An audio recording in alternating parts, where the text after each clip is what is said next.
Hello mga igsoon, mayong adlaw kaninyong tanan.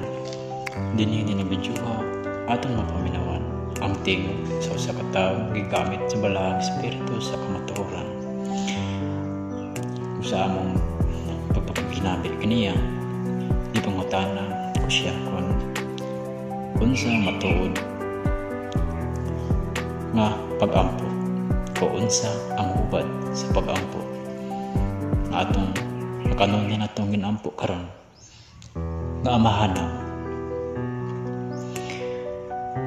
Mga igsoon, kining ipanalti sa mga tao nga gamit sa balaang espiritu sa kamatuoran, anay mga pulong nga mogawas sa iyang baba, nga pulong anak kamo o kanako.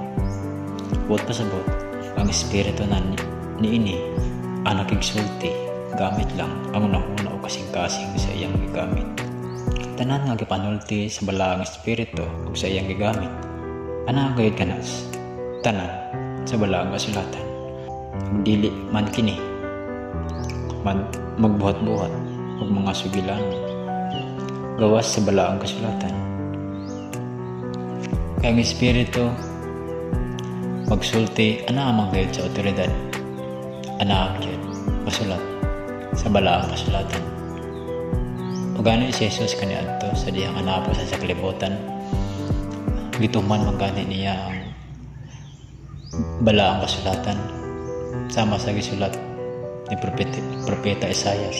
Mausab karon ang espiritu magsulti, dili kayo siya magbuhat-buhat ug laing mga sugilanon gawas sa balaang kasulatan. Kaya ang espiritu nagbuhat man kung sa kababuton sa amahan, mausab ang iyang gagamit o sa material, magsulti usab kini nga naagay sa otoridad o dili siya magsulti sa iyang kagwalingong pagbuot. Kaya ang espiritu man ang magmando kaniya gamit lang ang una-una. Kaya ang espiritu nagpuyo man sa iyang kasing-kasing. Mga igsoon, aron ato kini masabtan pangtanan.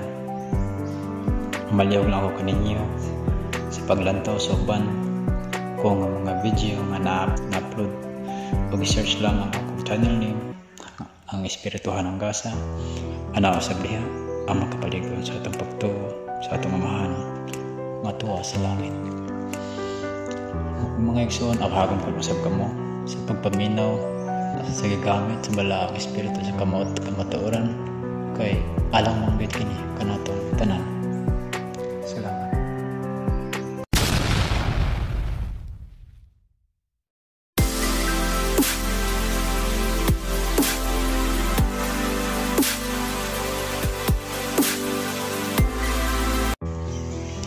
Ani ako'y ipangutana nga na kanimo kon bahin kini sa atong pagampo o unsay ubad aning atong pagampo nga amahan namo. Tanaman ka na sa balaang kasulatan, isulat ka na sa mga ebanghelista ang pagampo ngadto sa labing taas ang kabuhatan. Bisa na nga na nga si Jesus nagatuo sa man ang labing taas. Gani nagaampo man siya sa diyang mato na siya sa sakripisyo aron matuman ang kasulatan. Ana diya sa mga pagampo matuman ang imong pagbuot dinhi sa yuta may sa langit. Gikinahanglan kayo nga tumanon nato ang pagbuot. Isulat ka na sa mga propeta o mga ebanghelista na kung nag-aampo ka, nagatuman ka ba sa pagbuhat? Ang iyong pagbuhat, higugmahang ang Diyos sa tibok mong kasing-kasing o guna-una. Ukadloki siya. Higugmahang inyong isigayon sama sa inyong kaugalingan. Kung mag-aampo ka mo, tumana na mahimong balaan. Balaan ka ng mga pulong ngayang itudlo. Kaya naaman na sa balaang kasulatan. Dili na ko madungog ang inyong mga pagampo kung aduna ka may tiyutay nga sala. Mao ako magampo ka mo. Ihatag o gitugyan na inyong kagalingan at to sa Diyos. Mao nga mag-andam ka mo, paglimpyo sa inyong kagalingan. Kung matubang ka mo, magsahin ka mo, nga nagatuo sa taas, ug sa anak, ug sa Espiritu Santo. Dini sa kalibutan, duha ka matang sa Espiritu, ang maayo ug tatan. Ug iusaw ninyo ang inyong lawas, ngadto mamahimong balaan, mahimong santo, may kumaon, mapasayloan. Labaw sa tanan, mapasaylo. Kaya naman sa diyang mangayok ka. Primero, magkahig ka mo. O mangayok ka mo. Pasayloan kami sa among mga sala. Ingon sa pagpasaylo sa nakasalak ka na mo. Dili na madungog ang inyong mga pagampo kung aduna ka may tiyutay nga sala.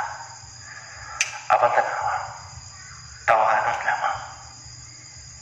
O kalibutanan ang pagampo, dili langit na. Anaa ka na sa balaang kasulatan. Kung langit nun ang inyong mga pagampo, langit nun usap ang inyong mga buwan. Naningkamot, nga mangayok pasaylo, ug pasaylo sa nakasala. Ug matumanan ang pagbuhat.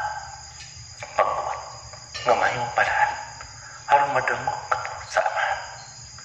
Ang anak, nagatuman, sa sugot sa mahal. Gibunyakan sa anak, sa Espiritu. Sundo ka sa niya ang iyong mga pagampo o ang iyong buhat. Harong ka mong mabalaan ka mo, may usa ang iyong lawas o Espiritu. Apat, dinin sa kalibutan, dagang nagpakaruningan, dagang nag-ingon nag-aampo, apan nalayo ang iyong lawasnan.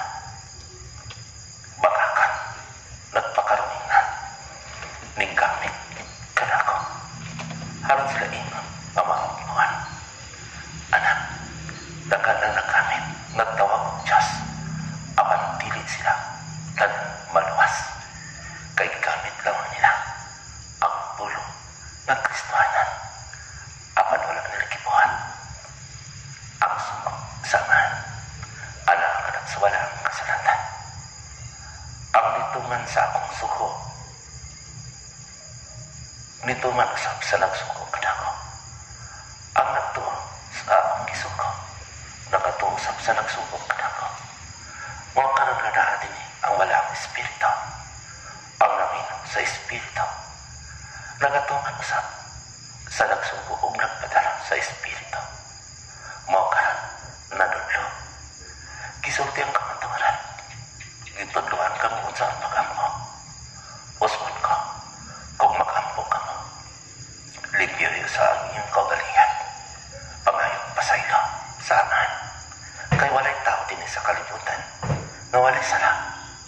Itugyan nga tukadiya ang inyong kagalingan. Kung pangayong pasaylo, harong padungog ka mo sa inyong mga pagampo kanto sa amahan. Kaya kung nag-aampo ka mo, mawalan na kabuhat, pagpakaroon ka lang. Usa ka lang, kapag pamaka at umangan ka na ako. Salamat ka.